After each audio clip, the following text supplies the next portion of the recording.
ஓம் நமச்சிவாயா. தென்னாடுடைய சிவனே போற்றி, எந்நாட்டவர்க்கும் இறைவா போற்றி. ஆன்மீக பக்தர்கள் அனைவருக்கும் வணக்கம். இந்த உலகத்தில் சில மனிதர்கள் இருக்கிறார்கள். அவர்கள் பெரிய பணக்காரர்கள் அல்ல, பெரிய பதவியில் இருப்பவர்களும் அல்ல. ஆனால் அவர்களிடம் ஒரு விஷயம் இருக்கும், நல்ல மனசு. யாரையும் பார்த்து இவன் இப்படிப்பட்டவன் என்று தீர்ப்பு சொல்லாத மனசு.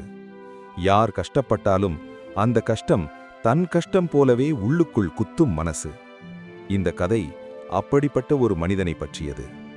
அவன் பெயர் ஆதி. ஆதியின் இயல்பு. ஆதி யார் என்றால், யாராவது வந்து எனக்கு உதவி செய்ய முடியுமா என்று கேட்டால் ஒரு நிமிடம் கூட யோசிக்காமல் செய்கிறேன் என்று சொல்லும் மனிதன். பணம் வேண்டுமா? அவனிடம் இருப்பதை பாதியாக பிரித்து கொடுப்பான். நேரம் வேண்டுமா? தன் வேலை, தன் குடும்பம் எல்லாவற்றையும் ஒதுக்கி போய் நிற்பான். ஆறுதல் வேண்டுமா? இரவு முழுக்க கேட்டுக்கொண்டிருப்பான். அவனுக்கு யாரையும் ஏமாற்றத் தெரியாது, யாரையும் பயன்படுத்த தெரியாது. நல்லா இரு என்று மனசார சொல்லுவான். ஆனால் நாட்கள் மாறின, நாட்கள் சென்றன. ஆதி உதவி செய்தவர்கள் முன்னேறினார்கள். ஒருவர் நல்ல வேலையில் சேர்ந்தார், ஒருவர் பணக்காரராக ஆனார், ஒருவர் குடும்ப வாழ்க்கையில் செட்டில் ஆனார். ஆதி மட்டும் அதே இடத்தில். அவனிடம் இருந்த பணம் ஒவ்வொன்றாக குறைந்தது. அவனிடம் இருந்த உற்சாகம் மெல்ல மெல்ல அமைதியான சோகமாக மாறியது.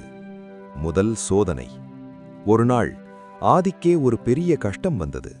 அவன் நினைத்தான், நான் எல்லாருக்கும் உதவி செய்தேனே, இப்போ யாராவது எனக்காக வருவார்களா? ஒருவரை அழைத்தான், போன் எடுக்கவில்லை. மற்றொருவரை அழைத்தான், இப்போ டைம் இல்ல என்றார். மூன்றாவது நபர் பின்னாடி பேசலாம் என்று சொல்லி திரும்பவே அழைக்கவில்லை. அந்த நேரம் ஆதி அமைதியாக போனை கீழே வைத்தான். ஒரு வார்த்தை கூட பேசவில்லை. நமக்கே இப்படியா என்ற கேள்வி. அந்த இரவு ஆதி தனியாக உட்கார்ந்திருந்தான். வீட்டில் அமைதி, ஆனால் மனசுக்குள் புயல். நான் யாருக்கும் தீங்கு நினைக்கலையே, யாராவது உதவி கேட்டா இல்லைன்னு சொல்லலையே, அப்படி இருக்க ஏன் நமக்கே இவ்வளவு சோதனை? இந்த கேள்வி ஒரு நாள் கேள்வி இல்லை, பல நாட்களாக உள்ளுக்குள் அழுத்திக் கொண்டிருந்த ஒரு வலி. கோவில் படியில். அடுத்த நாள் ஆதி ஒரு சிவன் கோவிலுக்கு சென்றான். பெரிய கோவில் இல்லை, சின்ன கோவில், ஆனால் அமைதி நிறைந்த இடம். அவன் சிவலிங்கத்தை கூட நேராக பார்க்கவில்லை. கோவில் படியில் உட்கார்ந்தான். கண்ணீர் வந்தது, அழுதான். சத்தமாக இல்லை, மௌனமாக. சிவன் பேசவில்லை. ஆதி கேட்டான், சிவனே, நான் என்ன தவறு செய்தேன்? எல்லாருக்கும் கொடுத்தேன், இப்போ என்னிடம் ஒன்றுமே இல்லை. ஆனால் சிவன் பேசவில்லை. அந்த மௌனம் அவனுக்கு பெரிய வேதனையாக இருந்தது. நீ கூட பேசலையா? நீயும் மௌனமா? அவனுக்கு தெரியவில்லை, அந்த மௌனம்தான் சிவனின் முதல் பதில் என்று. ஒரு உண்மை ஆரம்பிக்கிறது. ஆதி அன்றைக்கு ஒரு விஷயத்தை உணர ஆரம்பித்தான். எல்லாருக்கும் கொடுத்தேன், ஆனால் எனக்காக எதுவும் செய்யலையே. இந்த எண்ணம் அவனை குற்ற உணர்ச்சிக்கு அல்ல, புரிதலுக்கு கொண்டு சென்றது. அந்த நாள் முதல் ஆதி தினமும் அதே கோவிலுக்கு வந்தான். அழவில்லை, புலம்பவில்லை, அமைதியாக உட்கார்ந்தான். ஆதி தினமும் அதே கோவிலுக்கு வந்தான். முன்னாடி போல அழவில்லை, கேள்வி கேட்கவில்லை, அமைதியாக சிவலிங்கத்தின் முன் உட்கார்ந்தான். அவன் புரிந்து கொண்டான், பேசினாலும் பதில் வரல. மௌனம்தான் இப்போ அவனோட துணை. மௌனம் கஷ்டமானது. மௌனம் எளிதல்ல. அழுதுவிடலாம், புலம்பலாம். ஆனால் அமைதியாக உட்கார்ந்து உள்ளுக்குள் ஓடுற எண்ணங்களை எதிர்கொள்வது, அதுதான் ரொம்ப கஷ்டம். ஆதி முதலில் அதிலிருந்து ஓட முயற்சி செய்தான். இதெல்லாம் ஏன் யோசிக்கணும்? மனசு வலிக்குது. ஆனா சிவன் அவனை அந்த வலிக்குள் உட்கார வைத்தார். முதல் உணர்வு. ஒரு நாள் அவன் மௌனமாக உட்கார்ந்திருக்கும்போது ஒரு நினைவு வந்தது. அவன் உதவி செய்த ஒவ்வொரு மனிதரும் அவன் மனசுக்குள் ஒரு முகமாக தோன்றினார்கள். அந்த முகங்களில் ஒரே ஒரு விஷயம் இருந்தது. அவர்களெல்லாம் தங்களுக்கு தேவையானதை எடுத்துக்கொண்டு போய்விட்டார்கள். ஆதி திடீரென்று ஒரு விஷயத்தை உணர்ந்தான். நான் கொடுத்தேன், ஆனா யாரும் கேட்கவில்லை, நான் கொடுக்கலாமா என்று. அந்த உணர்வு வலிச்சது, ஆனா அது உண்மை. சிவனின் முதல் பாடம். அந்த நேரத்தில்தான் அவனுக்குள் ஒரு குரல். சத்தமில்லை, வார்த்தை இல்லை, உணர்வு மட்டும். உதவி தவறில்லை, ஆனால் உன்னை மறந்து உதவி செய்வது தவறு. ஆதி கண்களை திறந்தான். சிவலிங்கத்தை நேரா பார்த்தான். அவன் புரிந்து கொண்டான்.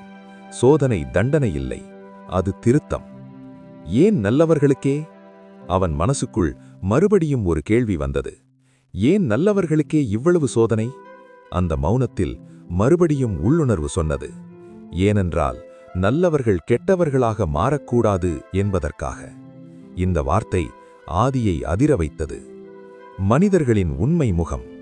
ஆதி மெதுவாக மாற ஆரம்பித்தான். முன்னாடி போல எல்லாரிடமும் மனசை திறக்கவில்லை, யாரிடமும் புலம்பவில்லை, யாரை பற்றியும் பழி பேசவில்லை. அவன் நினைத்தான், நான் பேசினால் என் மனசு மட்டும் கெடுக்கும். பழி பேசாத மௌனம் ஒரு பெரிய தவம். அந்த தவத்தில்தான் சிவன் நிறைந்திருந்தார். ஒரு சிறிய சம்பவம். ஒரு நாள் முன்னாடி அவனை புறக்கணித்த ஒருவன் மறுபடியும் ஆதியிடம் உதவி கேட்டான். பழைய ஆதி இருந்திருந்தால் உடனே ஓடி உதவி செய்திருப்பான். இந்த ஆதி ஒரு நிமிடம் மௌனமாக இருந்தான். உள்ளுணர்வு கேட்டான். பிறகு சொன்னான், இது நான் செய்ய வேண்டியது இல்லை. அந்த ஒரு வாக்கியம் ஆதிக்கு கஷ்டம்தான், ஆனா அது சிவன் சொல்லிக் கொடுத்த எல்லை. மௌனத்தில் நிரம்புதல். ஆதி உணர்ந்தான், மௌனம் வெறுமை இல்லை, அது நிரப்பும் இடம். எப்போ நாம் எல்லாரிடமும் வெறுமையா ஆனோமோ அப்போதான் சிவன் நம்ம உள்ள நுழைகிறார். நீ காலியானதாலதான் நான் உன்னை நிரப்புறேன். அந்த நாளின் இரவு ஆதி முன்பை விட அமைதியாக தூங்கினான். கஷ்டம் போகவில்லை, ஆனா மனசு எதிர்க்கவில்லை. அந்த மௌனத்தில்தான் சிவன் கனவாக வந்தார். கனவு ஆரம்பம். ஒரு பெரிய அரண்மனை. அங்க அழகு, செல்வம், அதிகாரம். அந்த அரண்மனையின் நடுவில் பார்வதி தேவி. அழகால் மட்டுமல்ல, அவள் கண்களில் ஒரு உறுதி. ஆனா அந்த அரண்மனையை விட்டு அவள் வெளியே வருகிறாள். யாரும் கட்டாயப்படுத்தவில்லை. அவள் முடிவு. தவத்தின் பாதை. காடு, அமைதி, ஆனால் சுலபமில்லை. வெயில், மழை, பசி, தாகம். அவளிடம் ஒன்றுமே இல்லை. ஆனால் அவளிடம் ஒரு விஷயம் மட்டும் இருந்தது, நம்பிக்கை. சிவன் என்னை சோதிப்பார், ஆனால் கைவிட மாட்டார். சோதனை ஏன்? ஆதி கனவிலே கேட்கிறான். ஏன் சிவன் இவ்வளவு சோதிக்கிறார்? அந்த இடத்திலே ஒரு குரல். சோதனை காதலின் அளவு. பார்வதி தேவியை சிவன் தண்டிக்கவில்லை, தயார் செய்தார். பொறுமையின் அர்த்தம். நாட்கள் அல்ல, ஆண்டுகள். பார்வதி தேவி பொறுமையாயிருந்தாள். இன்னும் எவ்வளவு காலம் என்று அவள் கேட்கவில்லை. அவள் செய்தது ஒன்றே ஒன்று, தவம். ஆதி அந்த இடத்தில் ஒரு உண்மை புரிந்து கொண்டான். நம்ம கஷ்டம் நீளமாயிருக்கிறது, தண்டனை இல்லை, மாற்றம் ஆழமாயிருக்கிறதால. ஆதிக்குள் விழிப்பு. ஆதி கனவிலேயே தன்னையே பார்த்தான். அவனும் ஒரு தவம்தான் செய்து கொண்டிருக்கிறான். புலம்பாமல், பழி பேசாமல், பொறுமையோடு. மௌன தவம். அந்த மௌனம் அவனை பலவீனமாக்கவில்லை, பலமாக்கியது. சிவன் சொன்ன ஒரு வரி. கனவின் இறுதியில் சிவன் சொன்னார், உன்னை தனியாக வைக்கல, உன்னை உன்னோட சக்தியோடு சந்திக்க வைத்தேன். ஆதி கண் திறந்தான். கண்ணீர் வந்தது, ஆனா வலி இல்லை. நன்றி. வாழ்க்கை திரும்ப ஆரம்பிக்கிறது. அடுத்த நாள் ஆதி முன்னாடி போல அவசரப்படவில்லை. எதுவும் உடனே சரியாகணும் என்று நினைக்கவில்லை. அவன் செய்தது தினமும் சில நிமிடம் மௌனம், சிவன் நினைவு, உள்ளுணர்வு கேட்கும் பழக்கம். இதுவே அவனுடைய தவம். ஆதி இப்போ மாற ஆரம்பித்திருந்தான். முன்னாடி போல எல்லாரையும் ஒரே மாதிரி நம்பல, ஆனா யாரையும் வெறுக்கல. இதுதான் சிவன் சொல்லிக் கொடுத்த சமநிலை. முகமூடி உடையும் நேரம். ஒரு நாள் ஆதியின் வாழ்க்கையில் ஒரு சம்பவம் நடந்தது. முன்னாடி அவனை என் உயிர் நண்பன் என்று சொன்ன ஒருவன், அவனுடைய உண்மை முகம் வெளியே வந்தது. ஆதி எதிர்பார்க்கவில்லை, ஆனா அதிர்ச்சியடையவும் இல்லை. அவன் மனசுக்குள் ஒரே ஒரு நினைவு, இவனை இப்போ தெரிஞ்சுக்கிட்டேன், அதுவே அருள். துரோகம் ஏன் வலிக்குது? ஆதி தனக்குள்ளே கேட்டான். துரோகம் ஏன் இவ்வளவு வலிக்குது? அந்த மௌனத்திலே பதில் வந்தது, நீ அதிகமாக எதிர்பார்த்ததால. துரோகம் கெட்ட விஷயமில்லை, அது எதிர்பார்ப்பின் முடிவு. சிவன் எப்படி காப்பாற்றுகிறார்? ஆதி மெதுவாக புரிந்து கொண்டான். சிவன் நம்மளை எல்லா கஷ்டத்திலிருந்தும் தப்பிக்க வைக்கல, ஆனா தவறான மனிதர்களிடமிருந்து விலகி வைக்கிறார். இவன் உன்னுடைய வாழ்க்கைக்கு தேவையில்லை என்று சொல்லும் வழிதான் துரோகம். பேசாத பழக்கம். ஆதி இப்போ ஒரு முடிவெடுத்தான். யாரை பற்றியும் மூன்றாவது மனிதனிடம் பேச மாட்டேன். ஏனென்றால் நான் பேசினால் என் மனசு கெடுக்கும். அவன் பேசாத மௌனத்தை பழக்கமாக்கினான். அந்த மௌனம் சிவனோட சமாவி. ஒரு உண்மை.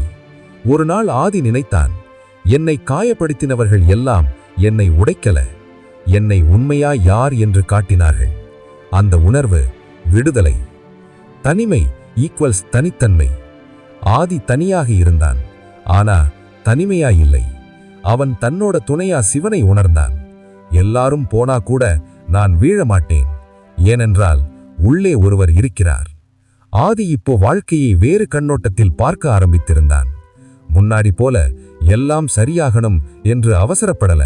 அவன் கற்றுக்கொண்டது சரியாகும் போது சரியாகும். மீண்டும் ஒரு சோதனை.